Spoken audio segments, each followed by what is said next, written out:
اعوذ باللہ من الشیطان الرجیم بسم اللہ الرحمن الرحیم سبحان الذی اسری بعبده لیلا من المسجد الحرام الى المسجد الاقصى الذي باركنا حوله لنريه من آياتنا إنه هو السميع البصير وآتينا موسى الكتاب وجعلناه هدى لبني إسرائيل ألا تتخذوا من دوني وكيلا ذرية من حملنا مع نوح إنه كان عبدا شكورا وقضينا إلى بني إسرائيل في الكتاب لتفسدن في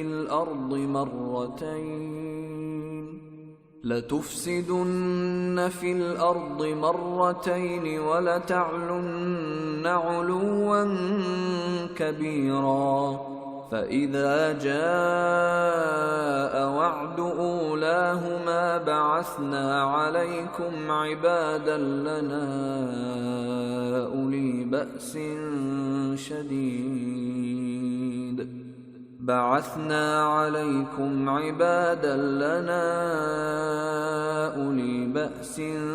شديد فجاسوا خلال الديار وكان وعدا مفعولا ثم رددنا لكم الكرة عليهم وأمددناكم بأموال وبنين وصحبه أجمعين رب اشرح لي صدري ويسر لي أمري واحلل عقدة من لساني يفقهوا قولي۔ آج کا ہمارا درس سورہ بنی اسرائیل الاسراء آیت نمبر 73۔ اعوذ باللہ من الشیطان الرجیم بسم اللہ الرحمن الرحیم وَإِن كَادُوا لَيَفْتِنُونَكَ عَنِ الَّذِي أَوْحَيْنَا إِلَيْكَ لِتَفْتَرِيَ عَلَيْنَا غَيْرَهُ وَإِذًا لَاتَّخَذُوكَ خَلِيلًا وَلَوْلَا أَن ثَبَّتْنَاكَ لَقَدْ كِدتَّ تَرْكَنُ إِلَيْهِمْ شَيْئًا قَلِيلًا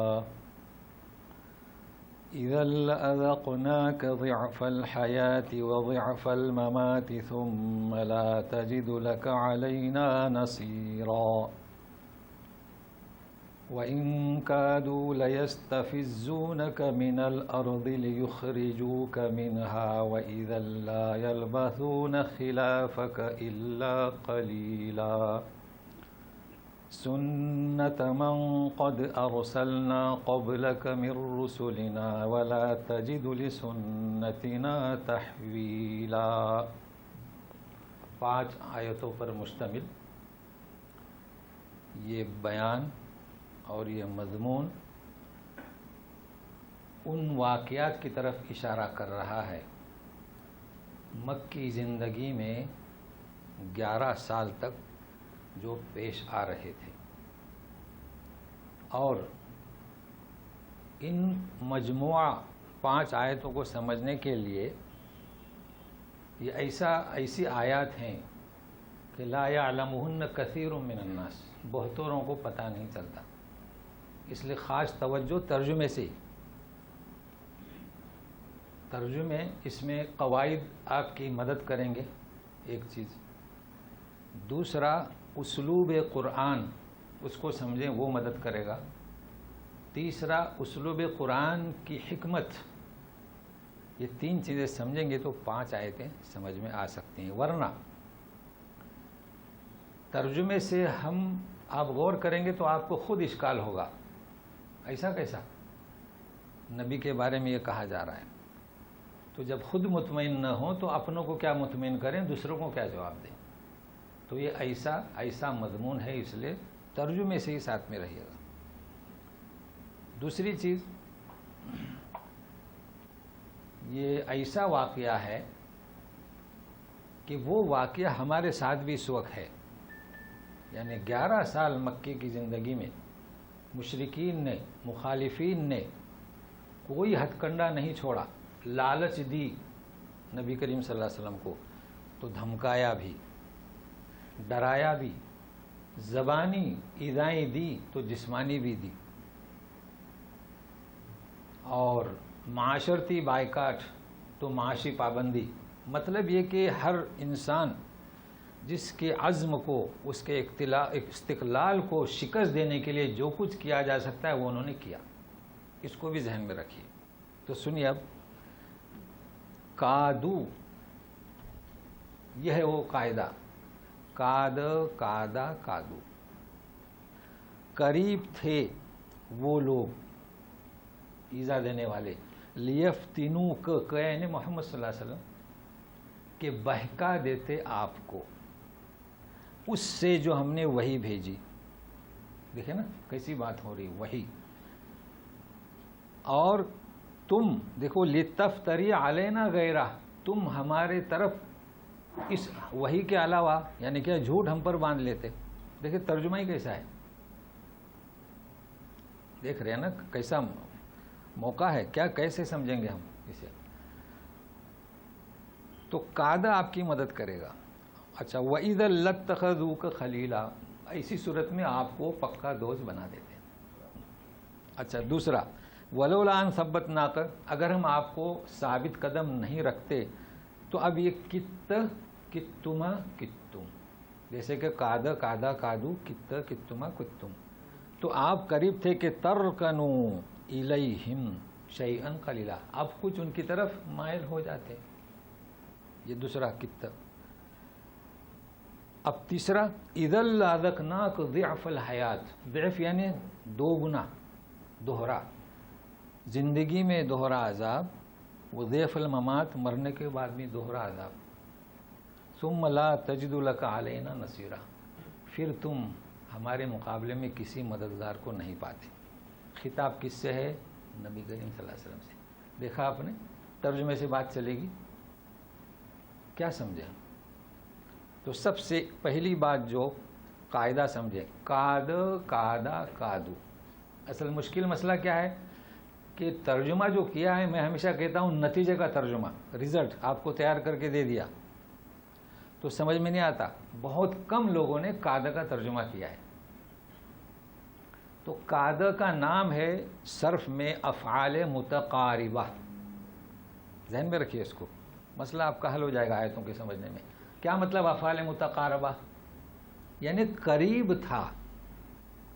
تو افعال متقاربہ میں فعل واقع نہیں ہوتا، اس کو نوٹ کر لیجئے، فعل واقع نہیں ہوتا۔ تو جب فعل واقع نہیں ہوا تو پھر یہ بات کچھ دشوار نہیں ہے سمجھنے کے لیے۔ جیسے ایک مثال، کوئی بچہ سائیکل لے کے جا رہا ہے یا موٹر سائیکل یا کوئی گاڑی لے کے تیز رفتار بھاگ رہا ہے، سامنے کام چل رہا ہے، کھائی ہے، کھڈا ہے، وہ اتنی اسپیڈ میں جا رہا تھا کہ وہ گر جاتا تھا، بریک اس کا لگ کر کنٹرول نہیں ہوتا تھا، آپ نے آواز دی اور وہ اسپیڈ کم کر لی، تو آپ کیا کہیں گے؟ یہ کھائی میں گرنے ہی والا تھا اگر میں آواز نہیں لیتا۔ اب آپ بتائیں کہ کھائی میں گرنے کا فعل واقع ہوا؟ نہیں ہوا، بس۔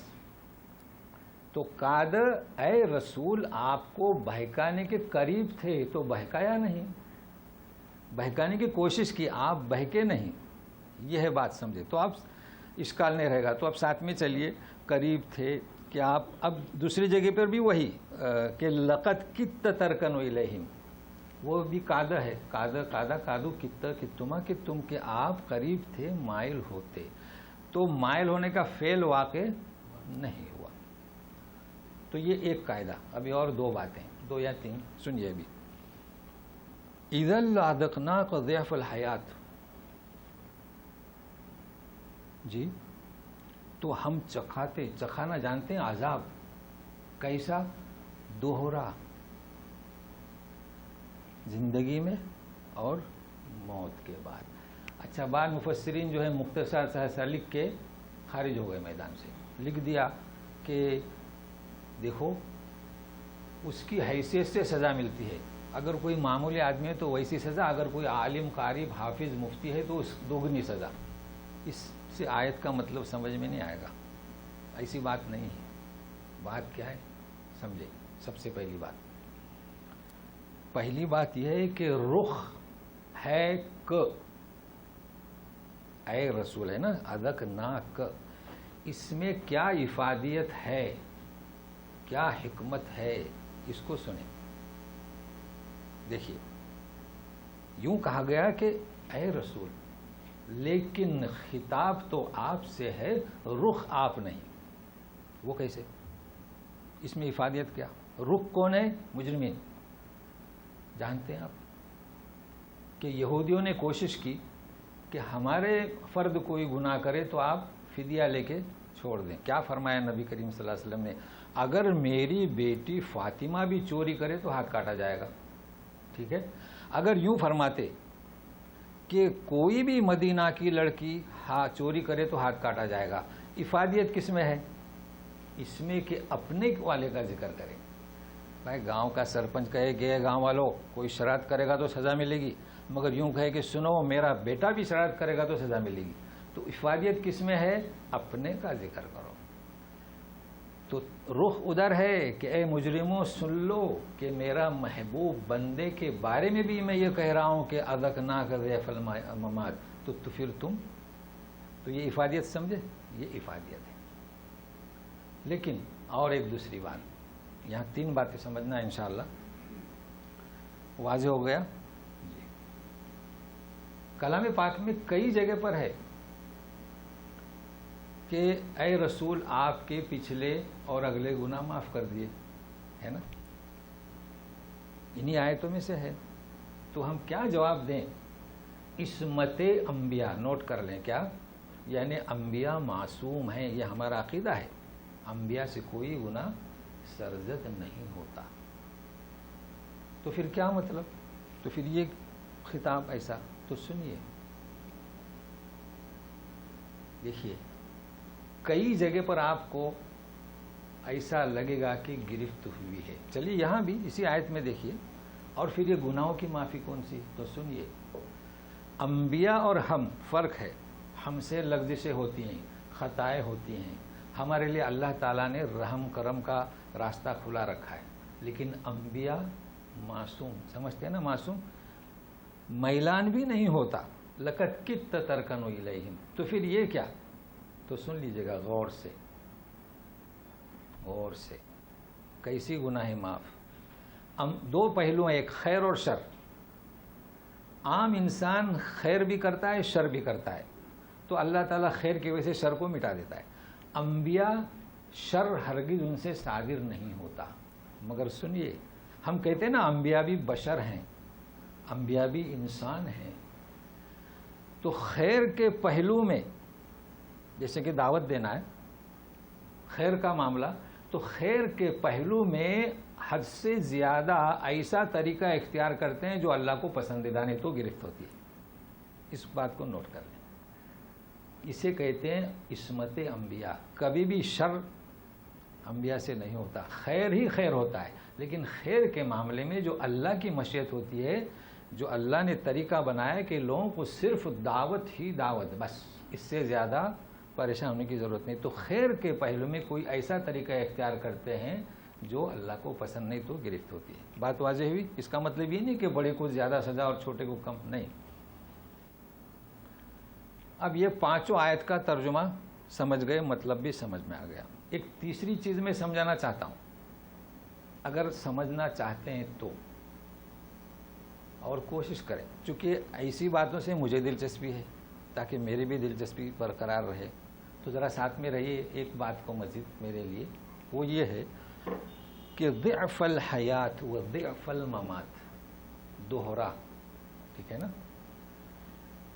سورہ آل عمران میں 130 نمبر آیت، یا الذین آمنوا لا تأکلوا الربا اضعافا مضاعفا، ربا نہ کھائیے، اضعافا مضاعفا، یعنی کیا؟